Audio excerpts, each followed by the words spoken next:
So again, you're going to have plenty of time to ask questions. Just to repeat myself again, I'm Dario Camplatero, the Managing Director for Hill Group Mid-Atlantic. But more important, we have Molly Jackson on the call today. She's our benefit specialist and she is our webinar specialist. Without her, these events don't happen. So special thanks to Molly. Many of you probably have interacted with Molly in some shape or form.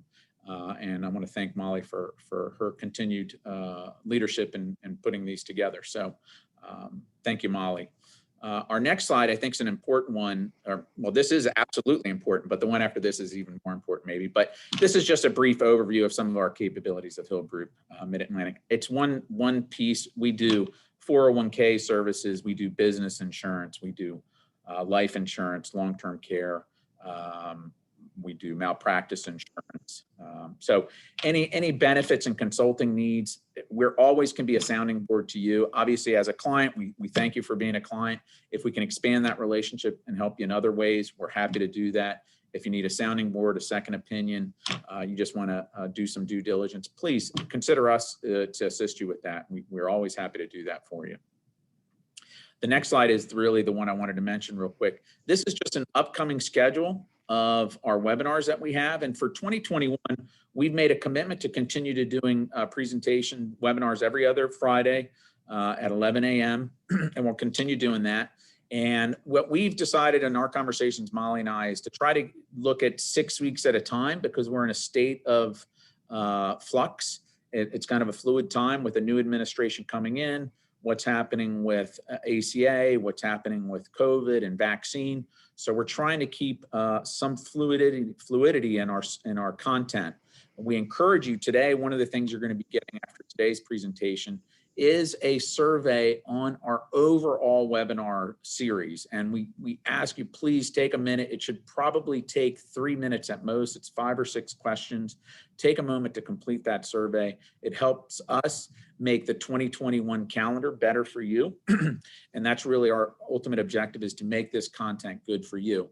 But some of the upcoming presentations we have, we're going to have an update from Jeremy Schneider. Some of you guys were in attendance a couple of weeks ago. We had a huge attendance for that event. He's coming back knowing that some legislation now is continuing to move through the system. So we're going to get an update from him. Then we've got some HR content. I'll point out March 19th, Mauricio Velasquez. He's been a long-time presenter for our group. Excellent. If you haven't heard Mauricio speak, make sure to attend that one. Even through a video call, he's really a dynamic speaker, always has something interesting to come out of it. One of our strategic partners with Paylocity. And then we also have some FMLA updates, family medical leave updates coming up in April, which should really be interesting. There is a lot of movement in that space. So again, I encourage you to attend that. And one last point I wanted to make is the February 19th event. We're going to try something different for that day. We're going to do a little bit earlier, and it's going to be at 9 a.m. So again, stay tuned for the invite. You'll see that next week. I think we'll probably be sending that out. So with no further ado, I'm going to turn it over to Mike Mosel. Mike Mosel is an old friend of mine, but more importantly, he's a very successful business person who's ran multiple businesses. And he's now part of PeopleSurge, a founder in that organization. And PeopleSurge does both HR consulting, business consulting, and they also have a cornerstone with Personality Index, PI, really, really valuable information. We've done it for our team. Mike is a wealth of knowledge. Again, if you need a business consultant or you have some HR issues that you want to discuss or overall business strategy, Mike Mosel is a great contact for that. It over to Mike, who's a maverick here, I think. That's right. Well, thank you, Dario. I prefer to call myself, I'm not really an old friend. I'm actually a younger friend. We've just been friends for a really long time, right? That's true. You're much younger than me, Mike. I think. That is true. That is true. Months. As Dario said, I consider myself to be very blessed. I get the privilege of working with growing organizations who are really looking for an edge. How do they gain that edge on the competition in what is what can be a very competitive workplace environment? How do we get that edge on business strategy? So I'm very fortunate to be able to live out what's important to me, which is a lot of new and exciting big picture thinking, strategizing with my clients, teaching and sharing what I've learned as a business owner. And I've learned a lot. It's not all been successes.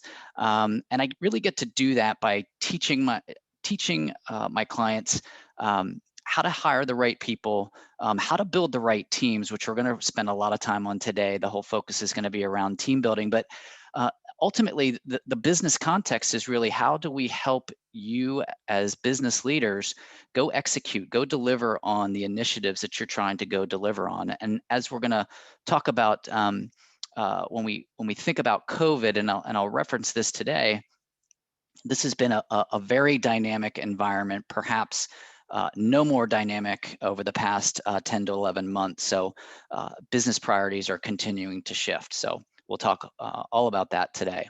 As a matter of housekeeping, as Dario mentioned, I like to keep this as engaging and as interactive as possible. So Dario, I'll ask that you just keep an eye on the Q&A section. If anybody has any questions, Dario, Molly, feel free to stop me as we go along. Will do.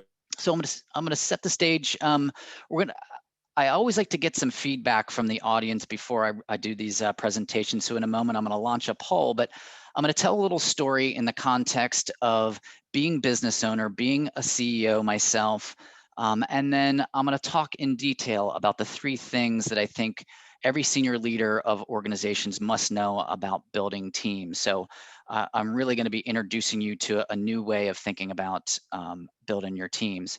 But first, let's start off with, I want to launch a little poll. And my question for you today is, when you think about building winning teams, given all that you've had to endure over the last year, what is the one aspect of team building that you either feel is most relevant to your organization, or one area of building teams that you've really focused on the most? So I'm going to launch that poll. And I'll look forward to seeing everybody's results. I'll give you guys about 10 seconds, 10, 15 seconds to. Mike, it hasn't popped up on the screen, at least not for me. Oh, you know what? There we go. Thank you. How about now? Yep. Perfect.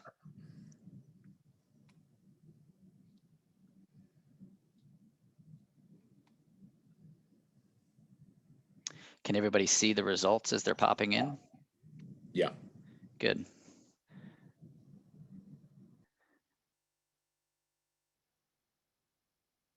Good. All right. So we've got a lot of folks still focusing on finding the right talent, and I'm going to touch on that in just a moment. Creating and communicating clear strategy. Clearly, initiatives have been changing almost on the fly, right? What used to be an annual strategic planning session seems to be now, it's for sure a monthly and sometimes weekly exercise. So it looks like we have a pretty good mix between finding the right talent and communicating clear strategies or initiatives. Good. So I will. I'm kind of surprised developing leaders didn't pop up a little bit higher. That's a lot what we're talking about within our organization. Yeah, interesting, and certainly the restructuring aspect. So this kind of gives me some clues on really what's most important for folks right now. So it's kind of a clear balance of finding the right people and clearly communicating those initiatives, which will be interesting as we talk about building teams. So I just want to share a couple of quick stats. Remote work is here to stay. I think a lot of you are dealing with all of the challenges that come along with remote work, but this data is from a recent survey conducted in September of last year of 160 CEOs. So you can see that 97% of CEOs are allowing some degree of remote work moving forward. And I was kind of surprised at 76% of CEOs committing to full-time work for all or most employees. That's kind of an astounding statistic. So here's an interesting slide, which kind of talks to the responses that you gave there in that poll. And that is to say that the number one challenge that CEOs are touting today is how to deal with remote work. And you can see that a lot of you who chimed in on finding the right folks, finding the right talent, and communicating strategic initiatives, um, all good challenges that we're facing. But the reality is, really, senior business leaders are really struggling with remote work, and a lot of the aspects of the remote work tie right into teams, how teams communicate, how they take action, how they resolve conflicts, how to establish accountability, and we'll talk a little bit about that this morning. So as we go through this, really my curiosity for you, as this is more of a rhetorical question, is to say that as a leader of my company, what am I doing to be intentional when building teams or designing the organization? So what is it? What are you thinking? What am I doing to be intentional when building those teams? For some of you, it might look like focusing on getting the right people. For some of you, it sounds to me like it was focusing on clearly communicating the strategy. And we're going to talk about those two components when building teams. But I first want to start off with a little story. And it's a story about how, as I think back, hindsight is always 2020. And I think back to a time when I owned, this is a picture of a cell tower in Arizona. I owned a wireless construction company for about 9 years. And the reason why this is important is one of the changing components as we think about COVID and the changing dynamics of an organization. One change of an organization is going through an acquisition or a merger. And whether it's merger or acquisition, shifting business priorities, I think the lesson that I want to impart on you is the dynamics of teams, the individuals, how they interact, the way report up to other individuals, the work that needs to be done, all shifts when there's a shift in business priorities. So when I think about the company that I owned, which is we had about 110 employees. We were, of course, privately held. It was just 3 of us shareholders that owned the business. Um, I didn't hire my first HR manager until I had 85 employees. We ran the business off of QuickBooks Financials, and we were at what I call a toolboxes and trucks self-perform business. And I like to think back, as I think back, using the science and the data that I have access to today, we really had great team chemistry. We were acquired by a publicly traded company with 1,200 employees. We folded into a division that was 900 million in revenue. We made the jump from QuickBooks to a very sophisticated financial system. We were now in the highly regulated, publicly traded world. We went from self-perform, meaning toolboxes and trucks, employees out in the field, to now looking and smelling like a construction management and project management organization. And the one lesson that I learned now is I went from being the president and CEO to now reporting up to the CEO and president. And I'll talk about why that's important here in just a few moments. So I'm sharing that story to set the stage for the dynamics that are changing in your company, the ever-changing things that you're facing. And I'm going to share with you kind of a 3-part step or the framework of 3 things that every leader must know to build winning teams.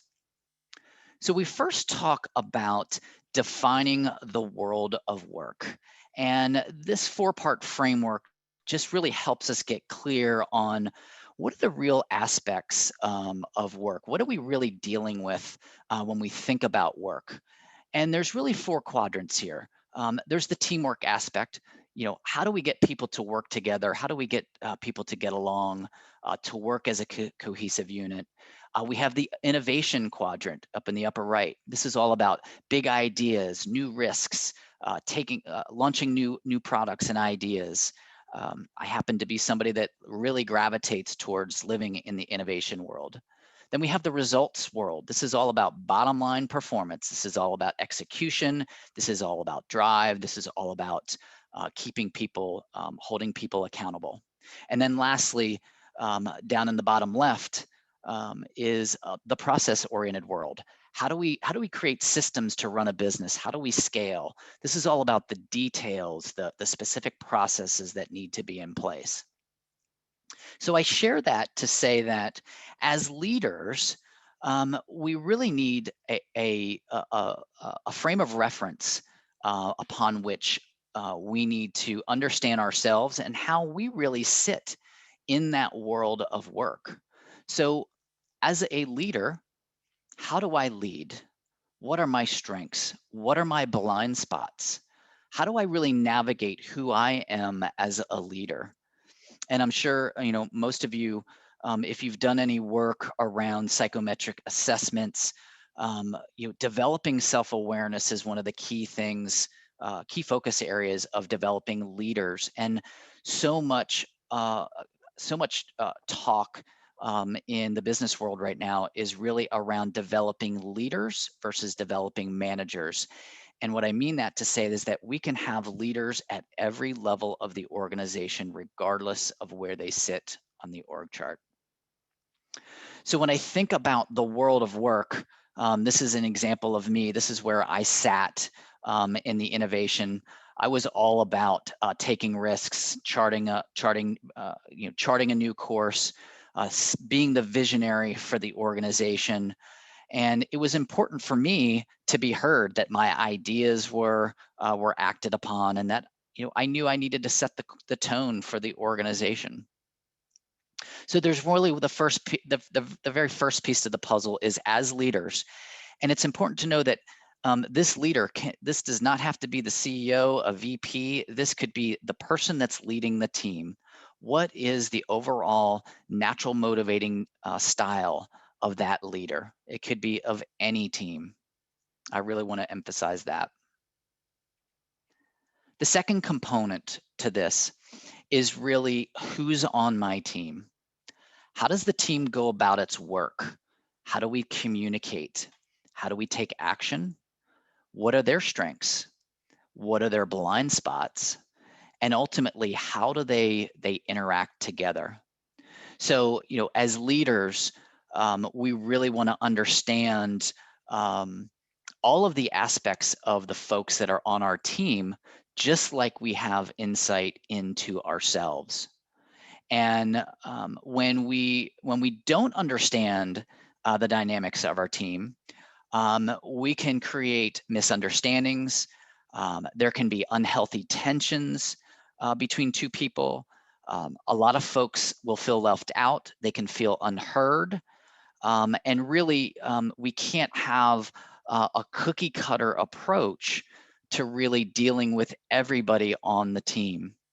And the work that I get to do is to really help organizations get really clear on what makes a leader tick, and then really what, as we begin to layer in teammates, really where do they sit in this world of work? So this is an example of me here in purple, and one of my key team members who was more all about collaborating.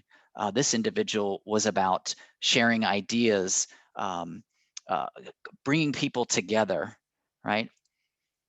I had another individual, two other individuals, and this is why I say hindsight being 2020. When I look back on my team, we really had a really good formula for success. We were a very well-balanced team. I had two individuals that were all about an individual that was about people in the upper left. And then I had somebody down in the bottom right who could hold me accountable as a leader, who was able to drive, who was very concerned about helping me execute the ideas. I was always about brainstorming, And one of the things that I struggled as a leader was bringing my ideas to life, right? So your visionary leaders, if any of you have done any of this type of work and are familiar with the leaders that you're reporting up to, it can be very frustrating for folks on teams reporting into people that have ideas for days, but don't ever provide any guidance on how things are going to get done. So when I look at this team, I was able to really rely on my team to supplement where I struggled as a leader. So I'll come back to this, but this is just to say that this is just a little precursor of, I mentioned my organization, my team was, we were acquired, my business was acquired. We were now folded into a new organization. And now you can see that I went from being a very innovative, big picture guy to now, and being the leader, being the CEO. Now I was reporting in to somebody that was a very process driven, detail oriented individual. I actually reported into somebody that was an electrical engineer by trade, by design, right? So is it any wonder that my boss, I won't refer to him by name, but we had weekly conversations. My role shifted from setting the tone for my 110 employees to this individual now wanted me to get down in the weeds and know all of the details for all of my customers, for all of my projects, for all of my construction managers. He expected me to know the details of literally thousands of cell site builds. So when you think about the number of projects that we were delivering for all of the major carriers at the time, the Verizons, the AT&Ts of the world, my natural work style was butting right up against his natural work style. So as a team, as a leadership team, the what changed was the work that was being done. We were shifting from doing the work as a construction firm in the field to now taking on the responsibilities of managing other subs, other vendors, spreadsheets and data. We had new access to systems that we didn't have before. So needless to say, there was a lot of dynamics that shifted when we became part of the company. Hey, Mike, can I ask a question? Sure. Sure. Is in your example, having to shift which quadrant your natural, if you're innovative and then you got to move to a process steps, is that a realistic expectation for us to have as leaders of our team? And then maybe more importantly is, under the current situation of COVID, evaluating your team under the current situation may be very different than it was in early. 100%. And so, that's a fantastic question. So number one, very difficult for somebody who's an innovator like myself to cross streams, to go from the upper right down to the bottom left. I was going to need a lot of help if that was in fact the role that he wanted me to play. So the straight answer to your question was, the role that he was asking me to play was not at all in alignment with who I was. So in given today's nature, right? If you're asking people to do things that are in an exact opposite, just in contradiction to their natural work styles, it can be very challenging for that person to, one, feel like they can relate to their work. It can be difficult to manage that person.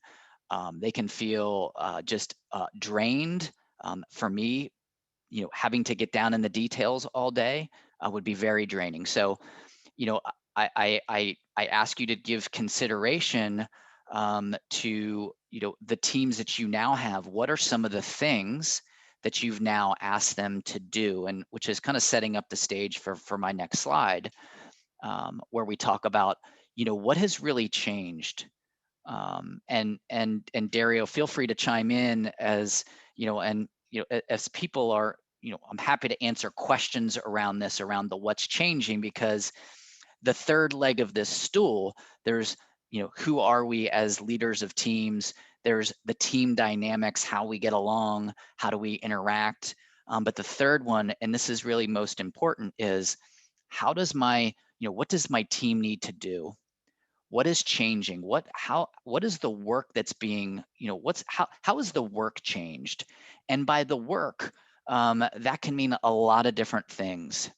So you see here, have we shifted from an agenda of getting along, improving employee morale and engagement? Have we shifted? Maybe we're an organization where, we used to do things a certain way for a really long time, and now we need to shift and rethink and reinvent new ways of doing things. Do we now need to create new processes, come up with new ideas, new ways of serving our clients? Think of all the companies that have had to really adjust to technology, just as part of the everyday work. We think about the processes, the systems, the operations, all of the new tools that we're now forced. Dario, you and I probably weren't Zoom experts a year or so ago, right? We didn't have this concept of Zoom fatigue, which all of a sudden now is a thing, right? So where I'm fortunate is really to help organizations, help companies really start to see visually, using science and data, really looking at the work. And this is an example of the work that we were doing prior to acquisition. So you can see in the upper left, upper right, and bottom right, the stuff that we were doing was really in alignment with who we were. So we had a chance of success at delivering on our commitments to the customers. In the upper left, we were doing everything we could to make our work environment a positive one. We had a lot of engagement programs I like to say, we were in a trades type business, and we had a lot of creative programs to keep our employees engaged and make them feel like we appreciated them in what was a very challenging very challenging, fast-paced work environment. So post-acquisition, you can see the orientation and roles of the people shifted. I now there was far less innovation, and we were now thrust into dealing with new systems. There was a new way of a new accountability structure. There were new reports that we had to generate. We were now in a publicly traded, highly regulated. So the budgets, the commitments that we made on a monthly basis, there was no longer, well, it's okay, we didn't make money, or we struggled this past month because we're the business owners and that's okay. We now shifted to, hey, there can be no surprises, especially in the publicly traded world. We cannot miss our earnings forecast. We cannot accurately close out our books on a monthly basis. We now have 3 or 4 new systems for talent acquisition, and the way people would apply for jobs, and the way people were onboarded. We have a lot of some good processes, but some things that we really struggled with. So I share this to say that the equation that I'm fortunate to share with customers, and just as kind of a new way of thinking things, is really how do we get clear on ourselves as leaders? That's the you. How do we understand the others? That's our team members.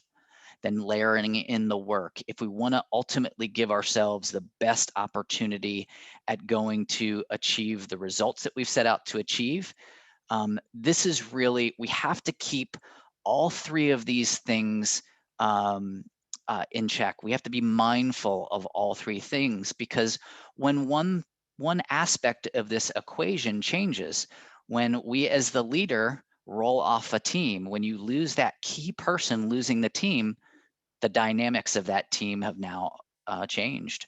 When the work that team changes, this equation now changes. So I just want to share with you a framework that we, an actual approach, a structured process that we share with our clients to really help on the left-hand side. As senior business leaders, you've got a business strategy. Those priorities are likely shifting. I don't know what they are for your company, but they're likely shifting, not on an annualized basis, but on a more regular basis, maybe quarterly, maybe monthly. For some organizations, even faster than that. You've got your desired business results on the end. And again, that goal line is probably shifting as well, right? So in between is the work that needs to be done. And this is where we as human beings lie. We lie in the middle. And this is to say, from a design perspective, is my organization designed to achieve the results that I want? Are we being intentional when creating the teams, which is that structure that I just carried you through, the you plus others, and the work? So when we think about hiring the right people, how do we know that we're hiring the right person for that team that we've designed? When we think about inspiring people, am I equipped with the tools to effectively manage those one-to-one relationships? Am I equipped with science and data to help me understand how people want to be managed? Do I have a self-awareness of myself, of how I'm showing up as a leader, or how my individual contributors might be showing up? And then lastly, the diagnose piece really gets down in the weeds of how do we diagnose how we're really doing on designing our organization, hiring people, and inspiring. So this is about employee engagement. This is about using science and data to really understand how well we're performing. And the last thing that I'll share here is that, the what suffers here when we think about talent optimization, and this is just a framework to be thinking about, that is what suffers is, we miss our targets. We miss revenue targets. We miss customer commitments. We miss delivering on the things that we say that we're going to do for our clients. I call it a people tax, right? Our employees are impacted. They're stressed. They are heavily taxed. Just dealing with remote work, just as an individual topic, has been certainly a key focus. And then lastly, as leaders, as CEOs, as board members, there's execution risk. They've spent a lot of time, or we spend a lot of time, creating and crafting that business strategy. So without having a framework to really think about this, we're really setting ourselves up to really struggle with existing as a business organization. So here's why this matters now more than ever, and I'm going to tie it back here to COVID. This is a last statistic here when we talk about companies, and leaders struggled with their teams pre-COVID, and now leaders are really struggling even more. So in the fall, again, we surveyed 160 CEOs. And 69% of those CEOs stated that they had to restructure their team. So that may have looked like a furlough, folks being laid off, some sort of intentional reduction in force that forced the restructuring of teams. So whether your organization is laying folks off or just reinventing your business model,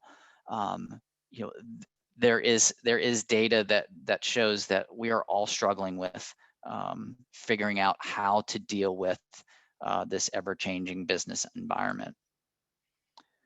So I'll leave you with what winning teams look like, and I'm sure some of this will hopefully resonate with you. Winning teams are really accountable and high performing.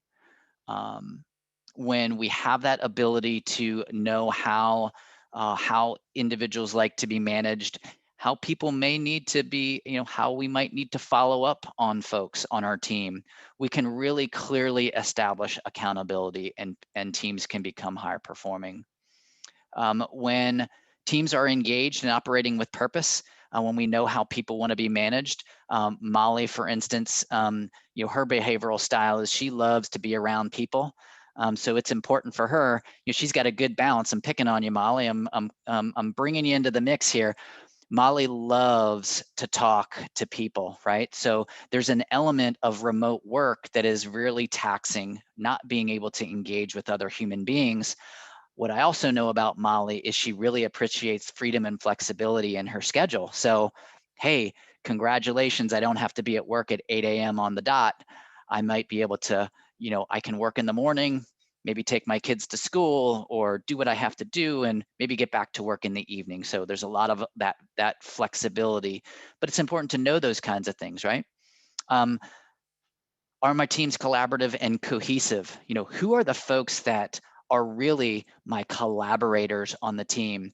If we've ever interviewed folks, I would say 90% of folks tell you in the interview that they are team oriented or they're collaborative, when in reality, my behavioral style, I am not a collaborator. I want things my way. I want to be the visionary. I want to be heard. So it's important that we know who are the folks. Being a visionary doesn't mean that you can't be collaborative, but it may undermine my ability to bring the team together if I don't have awareness and my team doesn't know about that. And then lastly, um, strong teams are led by self-aware leaders.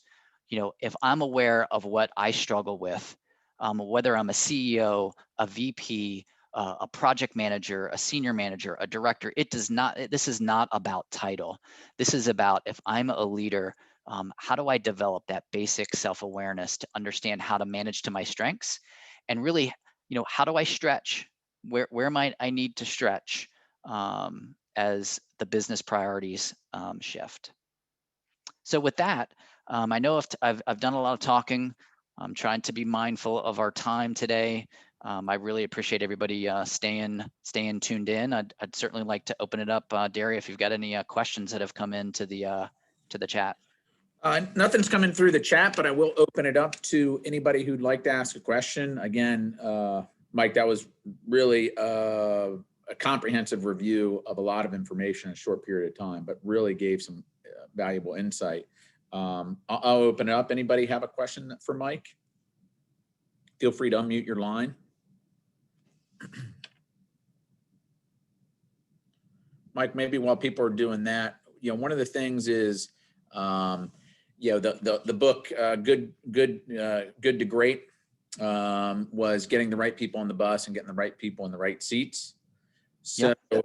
Maybe I'm asking the same question I did earlier, but is looking at your team, our businesses have changed so much, how we do business, where we do business, certain stressors on our business, functions and duties of everybody, people having to monitor temperatures and vaccines and certain policies and work from home leave, things like that. Any suggestions on kind of how you approach your existing team, and maybe is it a top-down evaluation of where they fit and should there be some changes made, or? Yeah, well, so when we think about a lot of the work that we're doing right now for our clients, I hate to sound like a commercial or be a shameless plug, but the work that we're fortunate to do with our clients is to give them easy to understand, really quick access to what makes, what drives their employees. Within 5 to 10 minutes, I'm able to give my clients access and insight to how might some of the stressors that you just mentioned be impacting them. I know remote work is a huge one right now. My folks that are that prefer to work heads down, that don't draw energy from being around people, they're loving this right now. There's an aspect that they might be really enjoying this. Just let me get down to work and be by myself. There's also an element, though, of some folks that really need to know the why. Why is this happening? Why are we changing the policy? they may not be too comfortable with change. So, change has really become the norm. And I would say you have this this challenge of this balancing act between folks working remotely, independently, by themselves, being able to draw energy, but then somebody might also have that orientation where they really struggle with new things. They're really looking for their leader to the best of his or her ability to set the course, to say, hey, it's okay. That having that relatability, sometimes just that relatability of, hey, I understand where you're coming from. I understand why you're drained, right? Right. Um, No, that helps. I appreciate that. Well, maybe another question is, in your experience and working with clients, both in just general business consulting, HR, and personality index, are you seeing a theme of common issues or common concerns that businesses are dealing with? Did you already cover, or was that really part of today? Or so that way, maybe just some reassurance that we're all kind of in this thing together, dealing with the same issues. Do you have some context for us on that? Yeah, I mean, look, we are all so really the purpose of this, when I go back to the poll that I launched, Hmm. you could see that most people were still focused on finding the right people, right? And the purpose of this was really to kind of shift your framework to say, how do we, and this is a consistent theme pre-COVID and post-COVID, how do I really know um, that I'm looking, how do I really know the who I'm looking for? A big part of the work that we do is really teaching our clients, enabling them using science and data to really know who are they looking for, right? That same project manager that they may have hired for pre-COVID, that role may be a completely different Right. person right now. Mm. So we're doing a lot of work to help our clients who are looking to maybe restaff up, or maybe they have, maybe they've got more business than they want to do with. They're struggling to find good people. That element, we see a lot of folks that are being exhausted at their current roles for whatever reason, looking to make a jump to the next organization. So I think the thing that I would offer up is being able to share with new employees, that you are intentional about making sure that they can feel comfortable that the work that they're going to be doing is as close of a match to their natural work style as possible. It's not Right. going to be perfect. There is no silver bullet, but I think just sharing that you're intentional, that you understand where people are in their job search or what they're facing from challenge, in their current work. That's really, I think, what is most important. Well, that's where the PI is indispensable, because otherwise you're just kind of shooting in the dark a little bit, right? That's right. I would That's right. imagine a lot of people aren't even self-aware of where their strength. I'm sure they are aware of their strengths, but they might not completely, fully be aware of blind spots and where they're most happy in the work. Yeah, and no, you're spot on it. And I think the thing that I like to say is I don't want to confuse strengths with. I like to use the word, where do people draw their energy? Right. Where Right. am I going to be enlivened? So if I'm somebody who may not appreciate being around people all the time, doesn't mean I'm not a nice person and can't get along. Just means that I'm going to get exhausted if I had to have that people interaction. I'm Right. not a detail oriented person. So if you put me in a role where I need to focus on details and be heads down and always be dotting I's and crossing T's, I'm going to be exhausted. Right. Doing Right. this work, having these conversations is really what energizes me. Thinking about business strategy is what lights me up. So Right, right. Well, now more than ever, I think it's important as leaders that we're working with our teams about keeping them energized when there is so much fatigue. If it's COVID fatigue, Zoom fatigue, home fatigue, I don't care how happy somebody is working at home on their own. There's a point where you need you need something to a new shot of energy and something. the leading indicator of longevity of life is human interaction. Right. So Okay. we that is more so than exercise and diet and genetics and gender and ethnicity. That human interaction, that is really what's driving us right now. So certainly Great. taking a hit.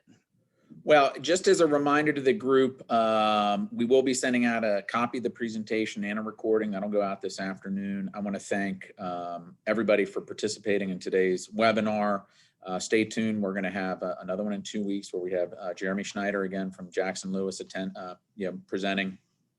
And special thanks to Mike Mosel, PeopleSurge, really giving us a high-level overview of a lot of valuable content in a short period of time. I know it's not easy to do it, and most importantly, keeping it interesting. So, yeah, and thank you, Dario, and thank you, Molly, for organizing. And I will just leave with one final thought: is I will include the report, the CEO benchmarking report from last fall, so you have some context for what's on the hearts and minds of CEOs, and then. I'm always available for complimentary conversations around just giving you some insight into where you stand currently with your team. You know, what does your current team look like? Balancing it against your business strategy, your priorities. Happy to take any of your current clients or prospects through that complimentary. That's the work that we do to really introduce folks to this concept. So if any of you that are tuned in, if you're interested, you're more than welcome to. I've got my contact information here that I'm sure Dario and Molly can also. Oh, there share. you go. Yeah, there's the contact information. So yeah, we'll make sure to include that in the distribution. And I appreciate you offering that out, Mike, because I think having talked to you many times and used you as a sounding board, really some 30 minutes or an hour, you can get some good content from you. So absolutely appreciate that. Well, that just wraps up today's call.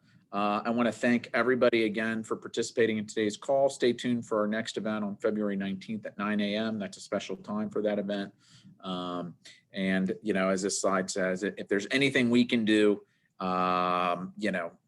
complimentary consultation to use Mike's words, we're happy to chat as a sounding board, second opinion, validation, or if it's just revisiting our existing relationship with you, we're happy to do that. You can contact me directly, Molly, and also go directly to our website. So again, thank you, everybody. Have a wonderful Friday afternoon and a wonderful weekend. Thank you, Dario. Bye-bye. See you, everybody. Take care.